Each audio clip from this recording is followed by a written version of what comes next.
AO Multi-Specialty Clinic, providing excellence in wellness. Get the latest video in one click at WJBF.com.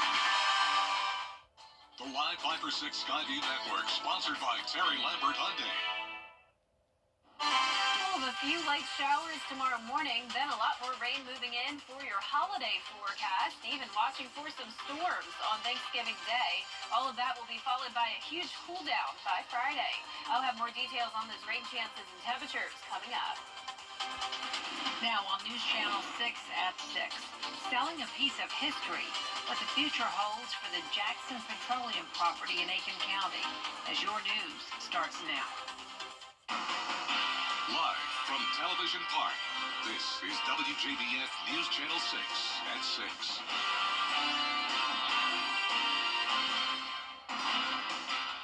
Good evening, everyone. I'm Jenny Montgomery. Thanks so much for joining us tonight. Brad is off.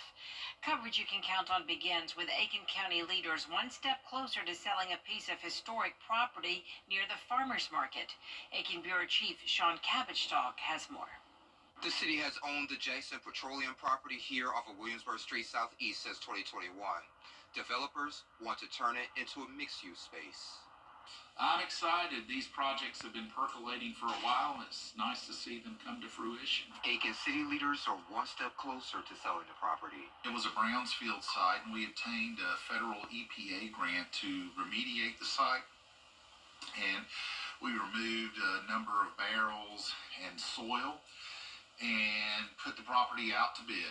Now, Marketside Villages plans to transform the site into a mixed-use village. It would include restaurants and apartments, blending with the nearby Aiken Farmers Market, a local favorite since the 1950s. It's a place that currently is open on Tuesdays, Thursdays, and Saturdays.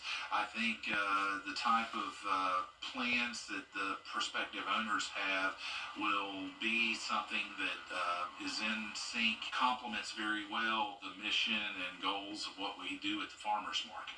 2 large buildings on the property will stay, while the rest will likely be torn down.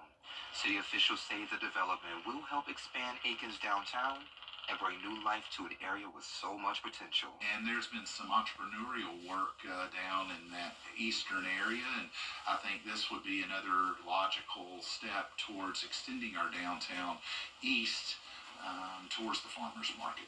Once completed, the development will not only enhance the area, but also generate new tax revenue for the city. Leaders say it will take about 2.5 years to complete. City leaders will hold the final vote at tonight's council meeting at 7 o'clock at the Municipal Building on Chesterfield Street Southeast in Aiken. I'm Aiken Bureau Chief Sean Cabbage-Stalk, WJBF News Channel 6.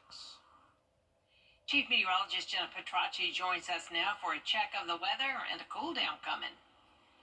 Yeah, that's right, Jenny. If you thought it was already cold over the past few days, it is going to get much colder than that. But today was nice and warm, and now we're seeing the last of the sunlight here on our Terry Lambert Hyundai Skyview cam. Nice orange color in the sky there over in Aiken. You can see in Augusta today, we started out very chilly with a low of 36, but we warmed up nicely in the afternoon, all the way up to 73 degrees, and of course, no rain today. Right now, our temperatures are warmer than they were yesterday by a whole 8 degrees in Edgefield and Aiken County. Our temperatures are in the upper 50s through low 60s at the moment, even 66 in Evans, so a little bit warmer in some places, but 59 in Augusta, Aiken only at 62, Wrightsville, you're at 65, and 66 as well in Edgefield. The winds are coming in from the south, so only up to around 7 miles per hour. Not too breezy tonight. Dew points in the mid-50s, so still some dry air in place, but we're going to see more moisture move in tomorrow along this cold front. Right now, this is producing some scattered showers up near the Midwest, down towards Tennessee. Overall, a pretty weak cold front, but we will be watching for that rain early tomorrow morning between the hours of 6 to 9 a.m. It's not going to be nearly as cold when you're headed out the door, so you can put aside the puffy jacket, but bring out the rain gear for your Tuesday morning. Temperatures down to around 53 degrees. Back into the 70s tomorrow. Notice that first cold front only dropping us by a few degrees, so 68 for your Wednesday, mostly cloudy and dry. Then for your Thanksgiving holiday, up to a 60% chance of rain.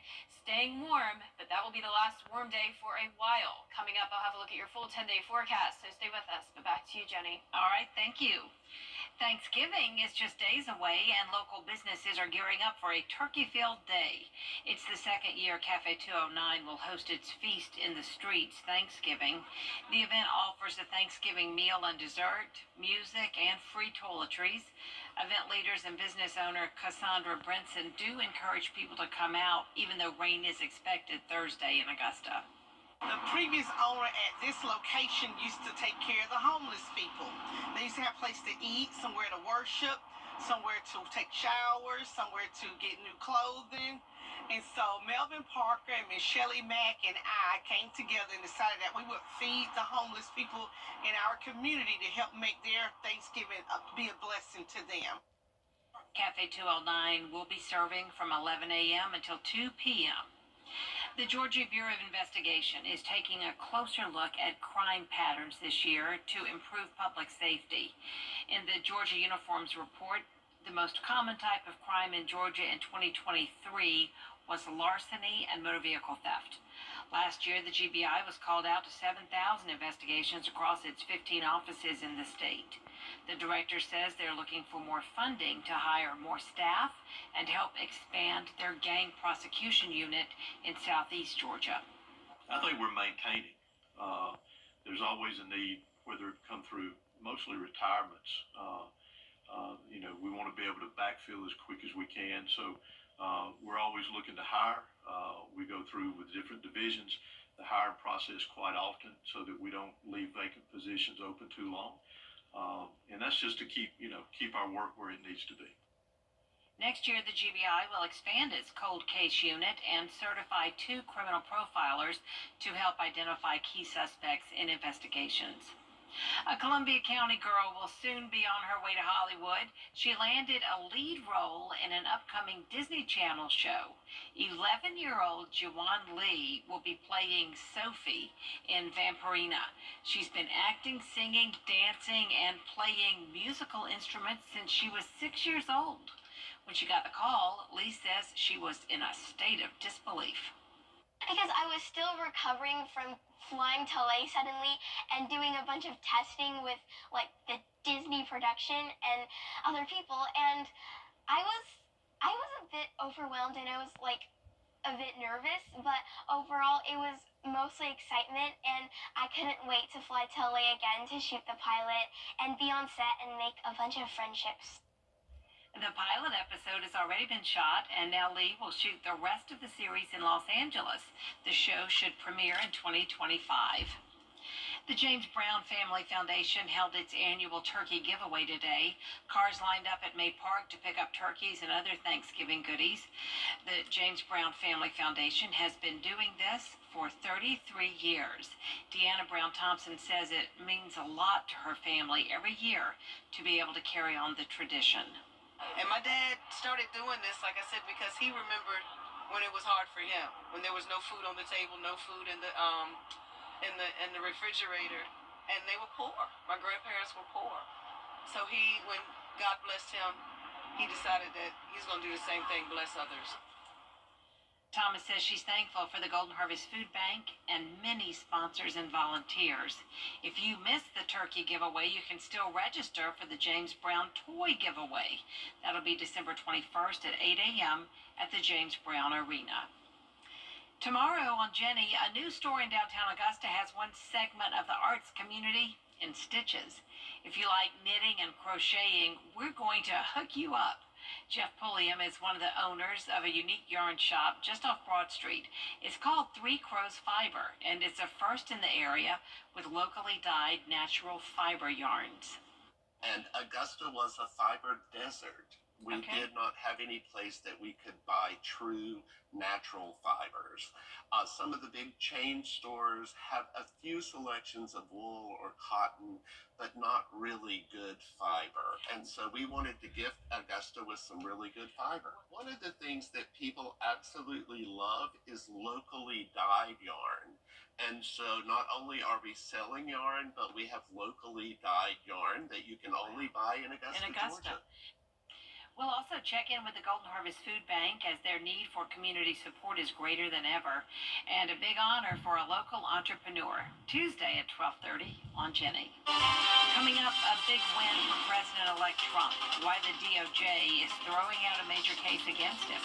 Next. The fourth Thursday in November. And Jenna joins us now for another check of the weather. Well, we have some rain moving in tomorrow morning, a break on Wednesday, and then more rain on Thanksgiving Day, maybe even a few thunderstorms. All of that will be followed by a big drop in temperatures. Stay with us for your full Viper 6 forecast after this break. Hey, Ray. At givevia.org. Weather headlines on News Channel 6. Brought to you by Hickson Roofing. The live Viper 6 mobile app.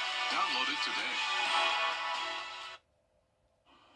Now, your most accurate forecast with WJBF Live Viper 6.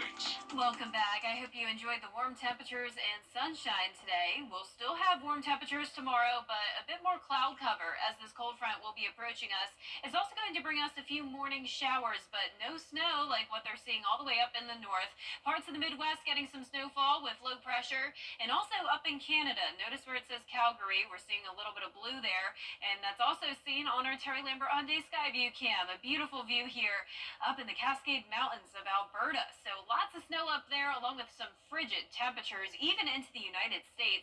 15 degrees in Bismarck, 21 next door in Billings, and then that cold air even making it as far south as Texas now. A big difference between Dallas at 51, 82 in Houston. Now for our neck of the woods, we're in the upper 50s to around the mid-60s. 63 in Sparta, 64 in Wrightsville, Lincolnton at 63, only 56 in Sylvania, and 62 in Aiken. Tomorrow, we'll have the 70s again in the afternoon, and notice it won't be nearly as cold in the morning, so you can put aside the big puffy jackets and bring out the rain gear, as we do have the chance of some showers and cloud cover early in the morning. You can see here on our future cast, by around 6 o'clock, that's when the rain will be knocking on our doors. So 8 a.m., Lincolnton, Washington, Crawfordville, places north of I-20 getting the rain. As it moves through Augusta, that'll be around 9 o'clock in the morning, pushes down to the south and breaks apart. So this is just some very, very light rain that we're going to be seeing, a thin line of showers overall. Then more widespread rain expected on Thanksgiving, along with the chance of some storms. Rain chance at 60%, high of 73. Low of 55. So let's go into our feature cast for that now. Wednesday night, we're staying dry, but then some rain possible early Thursday morning on Thanksgiving Day. It does look like the chance of storms will come in later in the day. This is 10 o'clock. I do think this may be a little bit behind, but know that in the evening or maybe the late afternoon, that's when you could hear some rumbles of thunder and see some lightning, along with the gusty wind. So I definitely encourage indoor plans for your holiday, which of course isn't too hard to do when you have a bunch of yummy food on your table inside. But if you do want to go outside, just bring a rain jacket and umbrella with you, and be aware that it will be windy again. Wind gusts up to 35 miles per hour, and still seeing those gusty winds on Black Friday. On top of that, it will be cooler as well, highs going back down into the 50s. As we go into the month of December, it will be feeling like December, with below average temperatures likely across the entire southeast. You can see the lows are now into the 50s and 46 on Wednesday morning, but then going all the way down to 30 on Saturday. So below freezing temperatures this weekend, and then you are reading that correctly, 27 next Monday morning. I am thinking we'll have our hard freeze for the first time this season, either Monday morning or Tuesday morning. That happens when temperatures are at or below 28 degrees for an extended period of time. I'm going with a low of 25 next Tuesday morning. Some places could get even colder than that. Our lows tonight, though, will be nowhere near 25. We're going to be around 55 degrees tonight. Highs tomorrow around 70. And here's a look at your 10-day forecast. You can see the big changes in temperatures. 73 on Tuesday, but then next Tuesday, a high of only 46. That's when we'll see the lows in the 20s. Lots of sunshine next week, though. Our only big chance of rain will be on Thanksgiving Day. As I mentioned, you will need an umbrella on Thanksgiving, and congratulations to today's winner. That is Shamika Walker from Waynesboro. Congratulations, Shamika. You can pick up your Viper 6 umbrella here at the station and sign up to win yours on WJBF.com. All right, Jenna, thank you. Up next, overcoming the odds. How a California football team won a state championship despite their disabilities. That's in sports. Truck accidents leave you asking. Facebook or Instagram? A California high school football team is beating the odds all the way to the state championship again. Rihanna and Allie has their story. This morning, a championship celebration like none other. Players at the California School for the Deaf have won their third consecutive state football championship. No small feat. It's the only all-deaf public high school team in Southern California. Players and coaches use American Sign Language to communicate. Oh, it's huge. We're making history. 3 straight, three-peat, fourth quarter. We just kind of came back and won the game. It's just unbelievable. The kids really wanted this. Their heart was just in it. ABC News has followed this team before. Our David Muir speaking to a running back in 2021. Running back Enos Zornoza, number 2, signing this. Deaf people can do anything. We're not this stereotype that's out there. A book has even been written about the program, The Boys of Riverside, a deaf football team in a quest for glory. The author speaking to PBS about what he noticed while following the team. The question of what's a disability. And here's a team where everyone is deaf.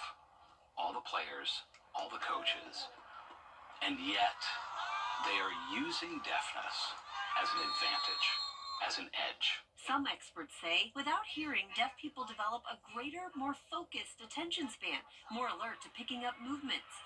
Whether these players can see more on the field than their competitors, we may not know.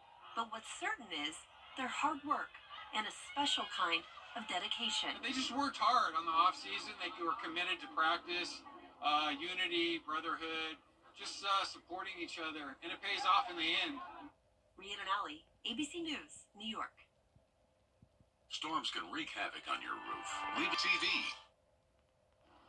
There will be a little bit of rain tomorrow morning, a mostly cloudy day, high of 73, upper 60s Wednesday, and then low 70s again on Thanksgiving with rain and storms, followed by a big cool down on Black Friday and even colder temperatures into next week. And finally tonight, President Biden pardoned the national Thanksgiving turkey today. It is the 77th anniversary of this time-honored tradition. He also wished American families a safe and healthy holiday. Good for that turkey, right? Wow, yeah, I am getting excited for Thanksgiving, Jenny. I don't know about you. Always look forward to it. And that is our report for now. News Channel 6 continues at 7 o'clock right after World News Tonight. We'll see you again for News Channel 6 at 11. Have a great evening, everyone.